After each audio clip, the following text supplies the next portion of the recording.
My experience with Kagurabachi is that I saw it being talked about a lot on social media back when it was new and many people were making content on it, and I didn't know that it was a meme. I thought it was a genuinely a good show, and I thought that was the reason many people were talking about it. I only recently found out when I finally decided to get into it that it was a meme, that people were saying ridiculous statements of it being a masterpiece and stuff, but not all the praise were memes. Some of the praise I saw on it online were not people just joking around. Some people were praising it for real, and it was those comments that finally pushed me into getting into it. And when I finally got into it, I was very surprised, but not for the reasons you might be thinking. But before you go further into the video, please make sure to like and also subscribe to the channel, and without further ado, let's get back into it. I was surprised when I first read the first couple chapters of Kagurabachi because I thought it was going to be the type of manga that would grip me real quick and thrust me into insanity. I mean, I was hearing statements like it has the best first 40 chapters of any manga, only comparable to The Promised Neverland, and for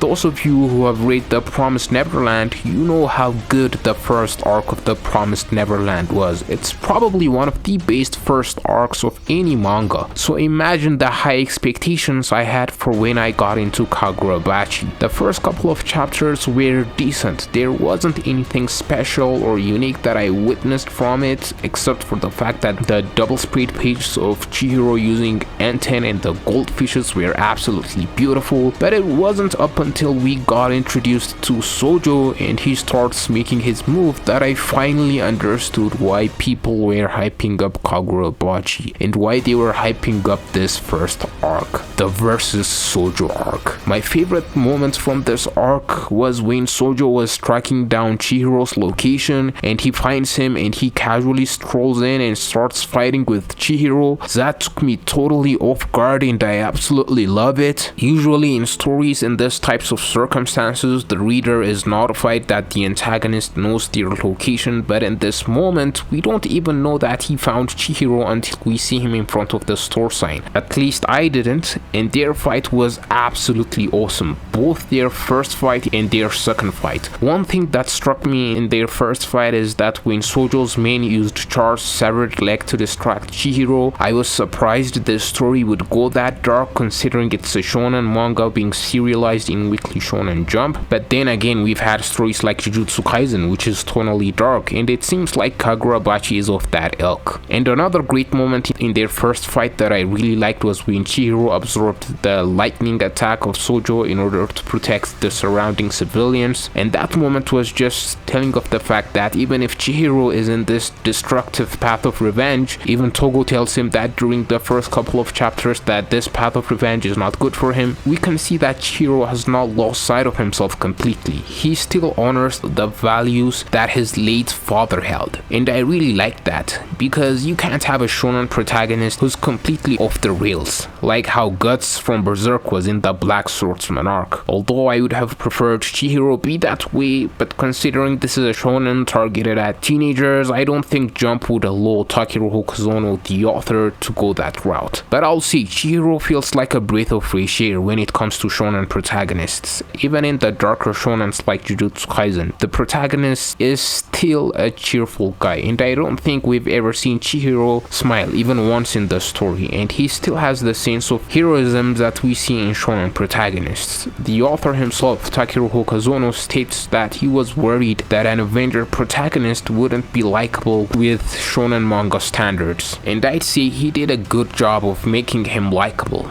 But I won't lie, when I first saw the cover of Kagurabachi, I thought this was going to be an AG story with an AG protagonist, and that it will be a story without anything of substance. And the fact that the Kagurabachi fanbase was begging Shonen Jump for this manga not to be axed gave me the impression that it was teetering around being axed due to the poor quality of the story. But I'm really glad this is not the case, and I've also seen some comparison of Kagurabachi with Demon Slayer. I don't know why that comparison exists because they are vastly different stories. Maybe it's because aesthetically, like you see Chihiro with a magic sword and Tanjiro also with one and people make connections. Maybe that's why, but unlike Demon Slayer, in Demon Slayer fans, please don't kill me, Kagurabachi is not a simplistic story, or at least it's looking like the author wants to explore deeper themes with Kagurabachi. Because if you read his interviews, Takeru Hokazono, the author, talks about exploring themes of life and death, and the way the story of Kagurabachi is set up, you can tell that he is trying to do that. The fact that it is a revenge themed manga is a testament of that, and also we don't see a lot of revenge stories in Jump, so the fact Kagurabachi is one makes it so interesting, and it caters to my taste as well. I love revenge stories and the adventure archetype. That's why I really like Kurapika from Hunter x Hunter, Guts from Berserk, and Goblin Slayer from Goblin Slayer. The single-minded nature of people who want to take revenge is so fascinating to me that it made me gravitate to Chihiro. I really loved that scene during the first fight between Sojo and Chihiro, and Sojo was talking about Chihiro's dad in a fashion where Chihiro didn't like, so he screamed, saying, I'm paraphrasing here, but something to the likes of, don't you dare besmirch my father's name. And it is such a great moment because it shows you how passionate he is in achieving his goal. And I love seeing these types of reactions from him because he is a guy who doesn't show emotions much, so the small moments he does, it is very impactful. And their second fight was a blast as well. And the Kamunabi guys that were introduced when Chihiro was in the hospital after his first fight with Sojo, I thought they were going to be part of the main cast, but Sojo absolutely annihilated them. I wasn't expecting that at all, and I believe it is a good thing that this manga showed that it is willing to kill off characters because the sense of danger are now that much higher, much like I was part of the group of people who loved Kugisaki's death in Jujutsu Kaisen, because the stakes and sense of danger becomes very much higher when you understand no one character is safe in the story. And then we have the Rakuzaichi arc, another solid arc. We get introduced to a character that becomes part of the main cast, Hakuri. Hakuri is the archetypical weak or cowardly sort of character, but in Hakuri's case, he is more of the weak type. He underperforms and he is loathed by his family because of that fact, and when he gets to prove his worth when fighting his psychotic brother, that was such a hype moment. Usually for characters like Hakuri, we don't usually see them progress that quick, where they become strong and brave in the same arc they were introduced in, which was a pleasant surprise. But I do wonder how long the story of Kagurabachi is going to be, if it's going to be fast-paced as it is right now, and characters overcome their flaws this quick. It seems like if Kagurabachi continues at this rate, it is not going to be as long a story. Might even be shorter than Jujutsu Kaisen, but I guess it doesn't matter how long it is going to be as long as we get a quality story. And when the anime for Kagurabachi comes out, you just know it's going to be massive, unless they butcher the anime, which I don't think will happen. Ever since the quality affordable Demon Slayer anime came out and skyrocketed its source material sales, Shonen Jump and Shueisha have understood the importance of getting a high quality adaptation for their property is very important, and they've continued to do so with the likes of Jujutsu Kaisen and Chainsaw Man getting really good anime adaptations. Heck, even slice of life manga are having great adaptations, with Spy Family being a good example of that. And with Kagurabachi getting this much attention while still being a newbie in the magazine, you just know Shonen Jump ain't going to mess this up. I've heard from some important Twitter accounts that a lot of high profile animators want to work on the Kagurabachi anime, and that is just another green flag for when the Kagurabachi anime comes out. It's going to be a banger. But I'll say this, I don't think it'll reach the success that Demon Slayer has reached, not because I think Kagurabachi is an inferior story,